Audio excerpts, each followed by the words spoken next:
I stood in the hotel lobby with my suitcase at my feet and my phone in my hand, reading a message I had to look at 3 times before I believed it. The group chat notification was still bright on my screen. It said, "We already left. Don't wait up." 7 words from the 5 people I had just spent $4,260 arranging a trip for. I had booked the flights. I had reserved 3 hotel rooms under my name and paid the deposits. I had organized the excursions and put down my card for the dinner reservation at the restaurant everyone had been excited about. I had done all of it because I was, as they had always called me, the organized one. The reliable one. The one who made things happen. They had used me to make this trip happen. And then they had left without me. I stood in that lobby for a full minute without moving. Around me the hotel continued its business. A couple checking in, a porter with luggage, the distant sound of a fountain. Everything normal. Except for the 7 words on my phone. And the very specific thing I had just realized they meant. They had left without me. But everything was still in my name. Every room. Every booking. Every reservation. All of it. My name is Saad. I am 29 years old, and I have been called reliable for so long that the word has become a kind of shorthand for something I was only beginning to fully understand. Reliable meant I answered messages quickly. It meant I remembered things others forgot. It meant that when a group needed someone to step up and organize something difficult, everyone looked at me. Not because they respected the work. Because they knew I would do it without requiring much in return. The group that left me in that lobby was 5 people I had known for between 2 and 7 years. Priya was the one I had known longest. Close since university. Or at least I had believed we were close. Funny and magnetic, and skilled at making you feel like her particular favorite when she needed something. Kofi and Amma were a couple, part of our extended circle for 3 years. Pleasant in the way of people who never invested enough in any friendship for it to require real effort. Felix was the newest addition. About a year. Young, confident, the type who laughed at everything and took responsibility for nothing. And then there was Tessa. She requires detail, so I will come to her. These were the 5 people whose trip I had funded. They had thanked me by leaving me alone in a lobby in a country I had never visited before. On a credit card balance of over $4,000. The trip had been Priya's idea. She suggested it at a dinner in February. 5 days in Lisbon. She had seen photos, done minimal research, decided we needed this as a group. The energy was good that evening, and everyone agreed immediately. Then came the logistics conversation. Priya looked at me with the particular smile she used when she was about to ask for something she already knew I would say yes to. "You're the best at this stuff," she said. "Would you book everything? We'll all pay you back once we're there and settled." I had heard this sentence in various forms more times than I could count. I said yes, because saying no required a confidence in my own value that I was still at 29, learning to locate.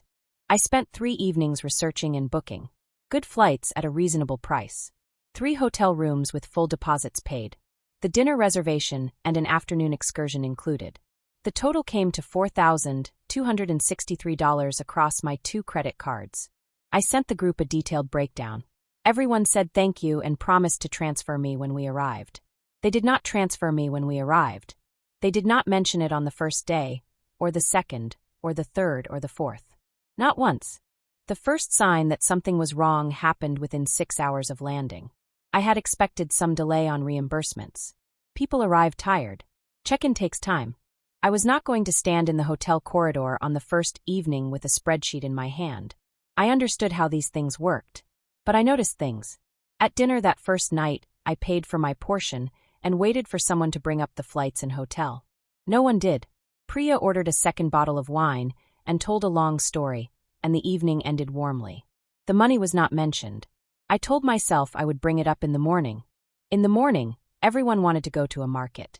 I brought it up on the way and Priya said, "Definitely, let's sort that out tonight," and patted my arm in the way she used to move past things. That evening they made plans without me. I found out because I knocked on Priya's door to ask about dinner, and she opened it already dressed and ready to leave and said, in the tone of someone who had not considered my feelings at all, "Oh, we're going to that bar Felix found. You'd probably find it too loud. You can catch up on rest. You can catch up on rest." I went back to my room and sat on my bed. I thought about the $4,263. And for the first time, I understood what was actually happening. Over the next 2 days the pattern continued and became impossible to explain away. I was not invited to most things. They went out as a group and returned in the evening with stories I had not been part of. When I tried to join, there was always something. The plans were already made, there was no room in the car, it wasn't worth me coming. Each exclusion individually small enough to dismiss. Together they built a picture I did not want to see. I also noticed how they spoke to me when I was present. Tessa had a habit of making comments just below the threshold of what you could directly object to. Things about how lovely it was that I had sorted all the bookings, because honestly, who else would have had the patience? Said warmly, with the tone that means well but contains a very clear view of what you are to them and what you are for. I was the organizer. The practical utility of the group. Not the person who went to the fun bar. The person who made it possible for other people to go while I sat in my hotel room, looking at over $4,000 nobody had mentioned repaying. I called my friend Nene from home. She listened. Then she said, "Saad, they used you." I already knew. Hearing it said clearly by someone who cared about me made it real in a different way. The decision about what to do with that reality was now mine to make. I did not react immediately. That is the important part. I have always been someone who needed a moment between feeling something and acting on it. That space was where clarity lived. People who lunge at situations when emotion is highest rarely arrive somewhere useful. I sat in my hotel room on the third evening and thought carefully. The facts. I had paid $4,263. None had been returned.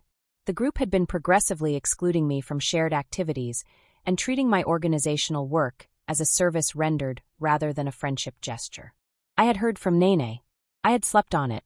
I had spent the morning walking alone through the city, which was genuinely beautiful and which I had been too busy managing logistics to appreciate until now. I also spent that morning doing something else.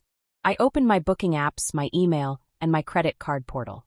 I went through every single reservation associated with this trip. I checked the cancellation and modification terms on each one. Most had been made in my name, my email address, my card. I spent the rest of the morning making a careful list of exactly what I could and could not change, and the timeline for each option. Then I had lunch by myself at a small restaurant by the river. It was genuinely the best meal of the trip. I ate slowly and did not check my phone once. The message came on the afternoon of day 4. I had been at a small museum I had found while walking. Genuinely interesting, entirely unplanned, the kind of place you only discover when you are moving through a city for yourself. I was looking at a display of old maps when my phone buzzed. Priya in the group chat. Anyone know a good dinner spot tonight? Not, Saad, do you know a place? Not, let's go somewhere together. Just a casual question dropped into the chat, as if I had no particular role. 2 months earlier I had spent an evening researching Lisbon's best restaurants, and had sent the group a list of 7 options with links and price ranges. They had all replied with heart emojis and Priya had said, "Trust Saad to do the research." I did not reply to the message. I left the museum. I found a cafe near the waterfront, sat down with an espresso, and opened my bookings. The dinner reservation I had made for the group was at a restaurant in the Alfama district. Under my name. On my card. Confirmation in my email. I opened the restaurant's website and found their contact page. Then I called them. I told them I needed to modify the reservation. My voice was very calm. Outside the cafe, the city went about its evening. The light was changing over the water. It was, whatever else was happening, a beautiful place to be making this particular phone call. I modified the dinner reservation from 6 people to 1. I told the restaurant that due to a change in circumstances, only 1 person from the original party would be attending. They adjusted the booking. They confirmed the new reservation in my name for the window seat I had requested when I originally booked. I want to be clear about what I was doing and why. I was not acting in pure anger. I was very calm. The specific calm that arrives when you have been treated as a resource for long enough and have finally decided to stop. They had used my organizational work, my credit cards, and my goodwill to fund a trip they were now taking without me. They owed me over $4,000. Not one person had mentioned it in 4 days. They had excluded me from every activity and treated my presence as an inconvenience to manage around. The dinner reservation was in my name. I had every legal and practical right to modify it. What I was doing was removing from them the things I had provided that they had not paid for. I went back to the hotel and got ready. The window seat in the Alfama was exactly as I had hoped when I booked it months earlier. The city was below and the light was right, and the food was excellent. I had the fish and a glass of wine, and the dessert the waiter recommended. I did not check my phone until I had finished. I had dinner alone, and it was the most enjoyable evening of the trip. The restaurant was small. The service was unhurried. The food was the kind that makes you understand why people travel specifically to eat in places like this. When I finally looked at my phone, the group chat was busy. It had started with Priya asking where the restaurant was since they had lost the details. Then Kofi saying he thought Saad had the address. Then Felix saying he was hungry and could they just go somewhere else. Then Amma saying they should find the booking confirmation. Then Priya saying she was sure she had it somewhere. Then a message from Tessa. Called the restaurant. They said the reservation was changed to one person. What is happening? Then nothing for 4 minutes. Then Priya. Saad. Did you change the reservation? I read all of this at my window table with my dessert in front of me. The city was doing what cities do in the evening. Glowing and moving and continuing entirely independently of any drama happening inside a group chat somewhere within it. I finished my dessert. I had another glass of wine. My phone buzzed 17 more times during the walk back to the hotel. I did not read those messages until I was in my room with my shoes off and the lamp on. Then I read all of them. Every single one. The messages had moved through phases. First confusion, where was the reservation, had there been a mistake? Then frustration, someone needed to sort this was not okay. They had ended up at a loud tourist restaurant that cost 3 times what they expected. Then Tessa. I think Saad changed it deliberately. Then Kofi saying that seemed unlikely. Then Felix saying actually it kind of made sense given how she had been acting. Then Priya, and this was the message I reread several times. Saad, this is really not okay. Whatever is going on, you should have talked to us. This is childish. Childish. I sat with that word for a while. I thought about 3 evenings of research and booking. I thought about 2 credit cards with combined charges of over $4,000. I thought about, you can catch up on rest. I thought about Tessa's comments and the bar they had not told me about, and the plans made while I sat in my room alone. I thought about, don't worry, we'll settle it there. I had been waiting for them to settle it there for 4 days. They had not settled it. They had ignored it. They had treated the things I provided the way they had always treated them, as background infrastructure that existed without requiring acknowledgement. I was not being childish. I was being precise. I put my phone face down and slept extremely well. On the morning of day 5, the final full day, I made my next move. I had thought carefully about what I was and was not willing to do. There was a version of this where I canceled everything, hotel rooms, the excursion, all of it. I had considered it. But I was not interested in chaos for its own sake. This was not about causing maximum damage. It was about clear and methodical communication through action. What I did on morning 5 was contact the tour company about the excursion booking. I had booked a half-day boat trip for the group. 6 tickets on my card in my name. The company's terms allowed changes up to 24 hours before departure. Departure was the following morning. I called. I reduced the booking from 6 passengers to 1. They refunded 5 tickets to my card, which would slightly reduce the amount still owed to me. I also sent the group a message.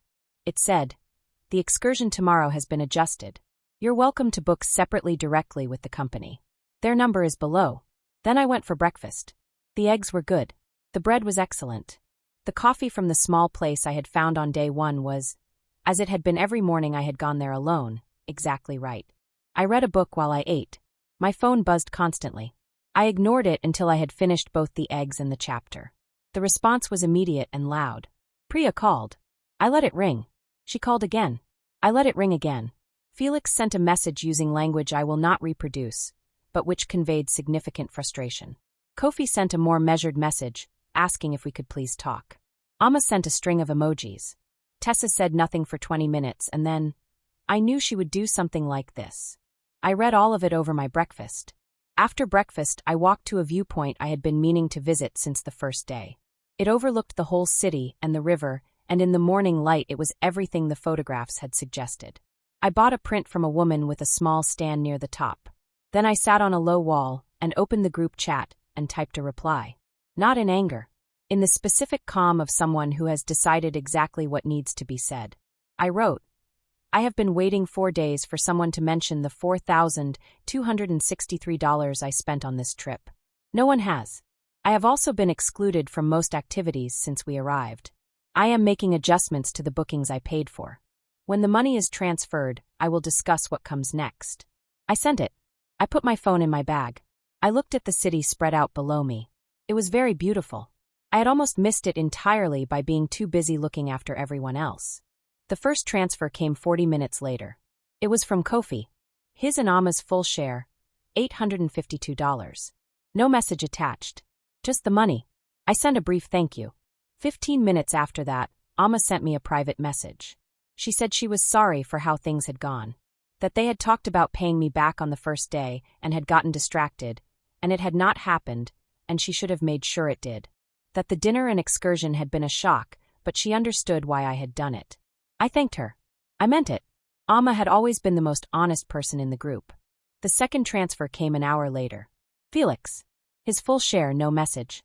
I had expected him to be the last to pay after his angry messages. But money had a clarifying effect on certain situations. I now had 2 of 5 shares. I was still waiting on Priya and Tessa, who between them owed the largest portion. My phone showed Priya had been typing in the group chat for about 4 minutes. The indicator appeared and disappeared twice before a message finally came through.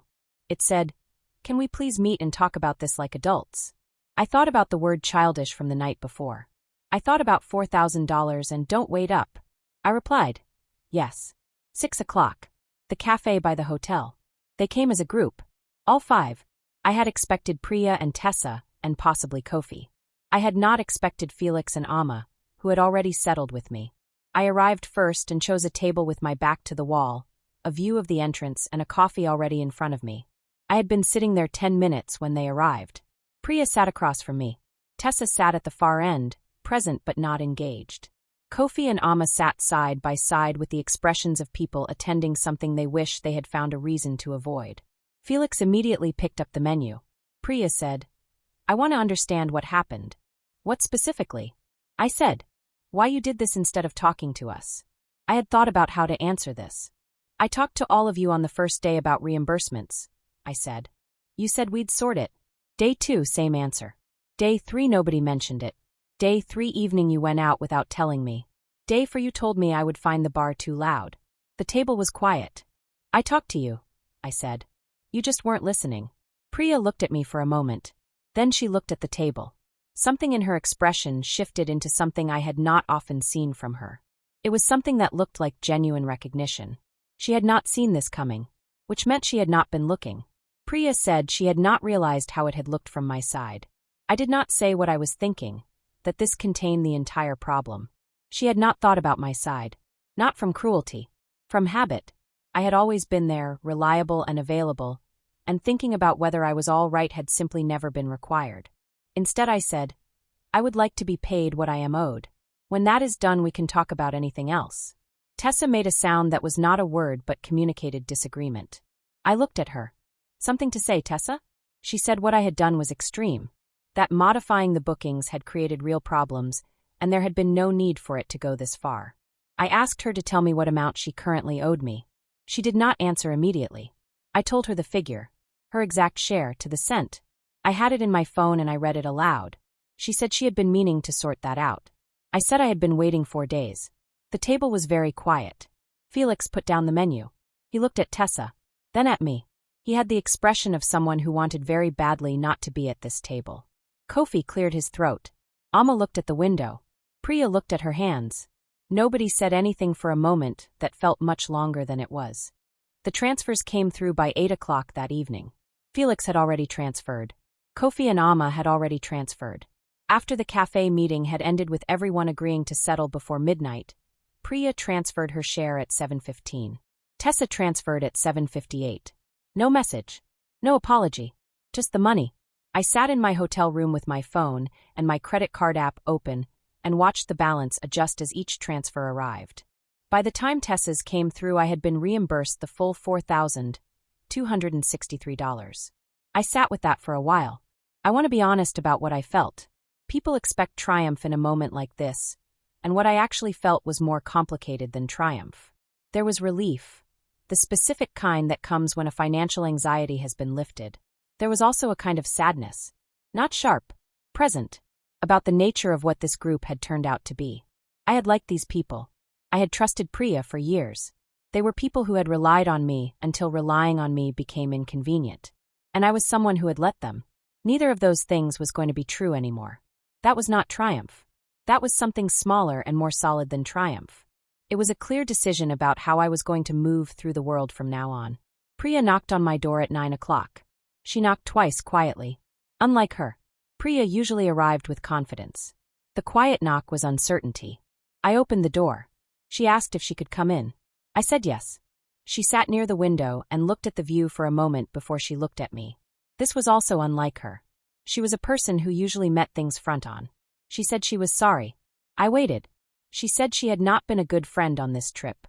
That the money should have been sorted on the first day. That she had been the one who asked me to book everything, and she should have made sure reimbursement happened immediately.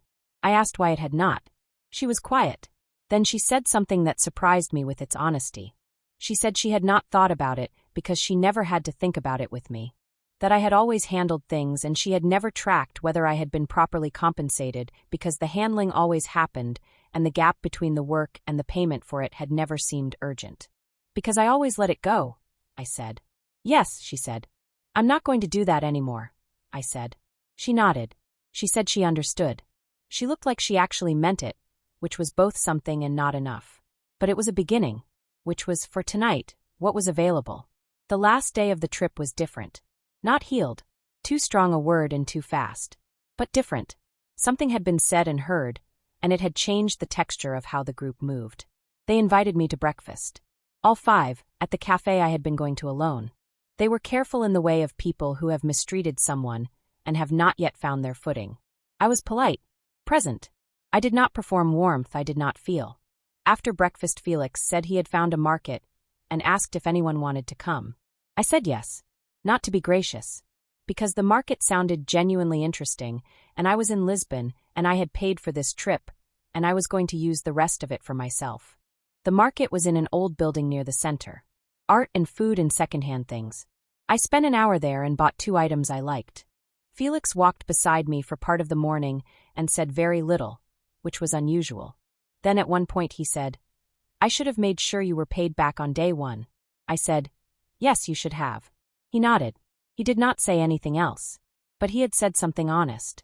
That was more than I had expected from him.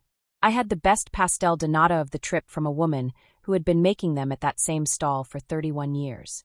She told us this proudly, and we both agreed it showed. We flew home on the 6th day. The flight was unremarkable. Priya sat next to me because the seats had been booked that way, and we talked for part of the flight and were quiet for part of it. Not strained. Not warm. Somewhere in between, which felt honest. I thought about what I had come with and what I was going home with. I had come with over $4,000 of anxiety on my credit cards, a belief that these 5 people were genuine friends, and a self-image as the reliable one, useful, competent, always available. I was going home with the money returned, with a clearer understanding of who these people actually were, and with a version of myself that had refused, for the first time in a long time, to absorb an injustice quietly and pretend it had not happened. I also had the print from the viewpoint, and the memory of the dinner at the window table, and the museum with the maps, and the pastels de nata. Lisbon had been, despite everything or perhaps partly because of it, genuinely good. I had found it in the gaps between managing everyone else. In the hours when I had stopped organizing and started simply being present in a city that was worth being present in. I thought, I would like to come back here one day. Alone, or with someone who deserved to be there with me. Both options felt, for the first time in a long time, entirely possible. Nene picked me up from the airport with a coffee in the cup holder. She asked no questions until I had taken 3 sips. That was how she understood certain conversations needed a moment before they began. Then she asked how it had gone. I told her the whole story. From the lobby message to the cafe meeting to Priya at the door of my room to the final day at the market. She listened without interrupting. When I finished, she was quiet. Then she asked, how do you feel? Clear, I said. A bit sad. Mostly clear. Still friends with them? I don't know yet. Amma, maybe. She was honest. Priya, I need distance before I know if what was there was actually real. Tessa, no.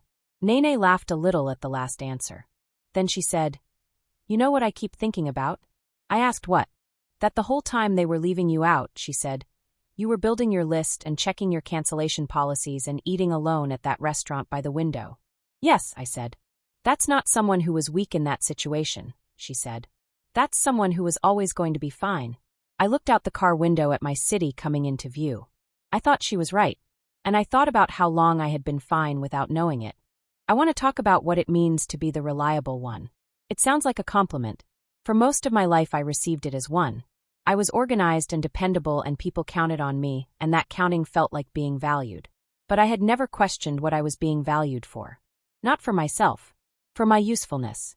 For the specific capacity to handle logistics and absorb inconvenience, and produce results without requiring much in return. The reliable one was not valued the way a friend is valued. The reliable one was valued the way a good appliance is valued. You did not think about the appliance. You used it. You did not consider whether it had had a good day. The trip to Lisbon was the moment I understood this completely. They had not invited me to the bar because they did not need me for the bar. They needed me for the bookings. When the bookings were complete and the deposits paid and the logistics handled, I had served my function. They were free to proceed with their actual social preferences. This was not new behavior. I could trace it through years of interactions where I had been thanked for organizing things and simultaneously overlooked as a person. What was new was that I could see it clearly. And I had discovered, in a hotel lobby in Lisbon with a group chat message on my phone, that being clear about a thing is the first step toward not accepting it anymore. I had stopped accepting it. That was the part that mattered. My relationship with Priya changed after the trip. Not ended. Changed. We had coffee about 3 weeks later, and the conversation was honest in a way our friendship had rarely been. When things are easy, honesty about difficult things feels like unnecessary disruption. Now it was simply what was available. She said she had done a lot of thinking, that she had gone back over years of our friendship, and had started to notice a pattern. The number of times she had relied on me for things. The number of times she had said thank you without following it with anything that demonstrated she understood what had been given. I told her what I needed going forward was reciprocity in the ordinary sense. Not grand gestures. Simply that if I organized something, I would be included in it. That if I paid for something, I would be reimbursed promptly. That my time and energy were not an unlimited resource available for other people's convenience. She said she understood. I watched her face when she said it. I thought she meant it. Whether meaning it would translate into different behavior over time was something only time would show. I had stopped trusting words that had not yet been demonstrated, but I had not stopped being willing to see what demonstration arrived. That felt like the right place to be. Not closed, not naively open. Simply watching, with the clear eyes of someone who has decided she no longer has to pretend she cannot see what is in front of her. Tessa and I did not maintain contact after the trip. This was not a dramatic decision. She simply slipped out of my life the way people do when the thing holding them in it is removed. In this case, that was my goodwill, my organizational capacity, and my willingness to include her in things I arranged. I thought about her comment on the second night. You'd probably find it too loud. I thought about the accumulated small comments over the time I had known her. I thought about, I knew she would do something like this. As if acting in my own interest were a character flaw. She had needed me to stay small. Not consciously, but the specific tone of her comments had always been designed to keep me in a certain position. Useful, manageable, slightly beneath. Someone who handled things and did not cause trouble. I had caused trouble. Not the loud kind. The methodical, accurate kind that produced real consequences from real actions. She had not been able to reframe that as a flaw. Not to me. Not anymore. I did not miss her company. I had never fully had it. What I had had was proximity to her while I provided things she needed. Without the provision, the proximity naturally ended. I found I had more room in my life without it. The room felt useful. I put it toward people who deserved to be in it. I went back to Lisbon 6 months later. Alone. On purpose. With no one to book for and no logistics to manage and no itinerary built around 5 different sets of preferences. I stayed at a smaller hotel in a neighborhood I had not reached on the first trip. I had 4 days and a loose list of things I wanted to see and eat, and I followed it when it led somewhere and abandoned it when something better appeared. I went back to the restaurant in the Alfama. The waiter remembered the woman who had sat at the window table alone. He said she had seemed very content. I said she had been. I found the museum with the maps again and spent longer there this time. I went to a Fado show I had not managed to fit into the original itinerary. I had the coffee every morning at the small place near where the hotel had been. I bought a second print from the woman at the viewpoint stand. She did not remember me, but we had a brief conversation in a combination of English and Portuguese that worked better than it should have. On the last evening, I had dinner at a restaurant I had not booked in advance, where I was seated because a table happened to be available, and it was excellent. I thought, some of the best things are what you arrive at without planning. I thought, I already knew this. I had been too busy planning for other people to live it. This time I had lived it entirely. It has been 8 months since I stood in a hotel lobby reading We Already Left. I think about that moment sometimes. The way you think about a door that closed on something, and in closing revealed something else that had been behind it all along. I am different now in the specific way of someone who has decided to stop accepting things they had previously accepted without question. This did not happen entirely because of the trip. It happened because the trip made visible something that had been present for years without being seen. I was the reliable one. I had been the reliable one for a long time. And reliable was a role I had accepted in exchange for a kind of belonging that was not actually belonging. It was proximity. Being included in the logistics of other people's lives without being included in the actual warmth of them. I do not organize things for people who have not demonstrated they value the organizing. I do not advance money for people who have not demonstrated they will repay it. I do not remain quietly hurt about things that deserve to be named. These are not dramatic changes. They are simply the ordinary practice of respecting my own worth. Priya and I are still in contact. The friendship is smaller and more honest. That trade feels right. Nene came to Lisbon with me in the spring. We booked our own flights and split everything down the middle and spent 2 days doing nothing particularly significant. It was the best trip either of us had taken in years. Some people teach you what you will not accept anymore. I am even grateful for that.